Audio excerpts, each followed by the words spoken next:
అయితే ఈ సమస్యలు వచ్చిన తర్వాత నీకు ఏం గుర్తు రావాలి చెప్పండి? అయ్యో పెద్ద సమస్య వచ్చేసింది, నేను ఈ సమస్యలోంచి బయటికి పడలేకపోతున్నాను. కష్టం వచ్చింది, ఈ కష్టంలోంచి బయటికి వెళ్ళలేకపోతున్నాను. ఈ ఆర్థిక షాపులో నుంచి మెరుగుపడలేకపోతున్నాను. ఆరోగ్యం నుంచి బయటికి వెళ్ళలేకపోతున్నాను. కాబట్టి దీనికి ప్రత్యామ్నాయం ఏంటి? ఇదిగో అక్కడ చెట్లో నుంచి పాలు వస్తున్నాయంట, అదేమవుతుంది? మూఢనమ్మకం అవుతుంది. ఇలాంటివన్నీ మన మనసులోకి వస్తాయి. ఎక్కడో ఒక వెళితే అక్కడ జరుగుద్దేమో, ఎక్కడికి వెళితే జరుగుద్ది, ఎక్కడికి వెళ్ళినా జరగదు.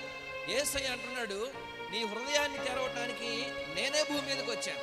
ఎంతో ఎత్తెక్క అవసరంలా, లేకపోతే ఎన్నో ఎలిగించవసరంలా, నా కోసము యేసు ప్రభు పరలోక మహిమను విడిచిపెట్టి భూమి మీదకి వచ్చాడు.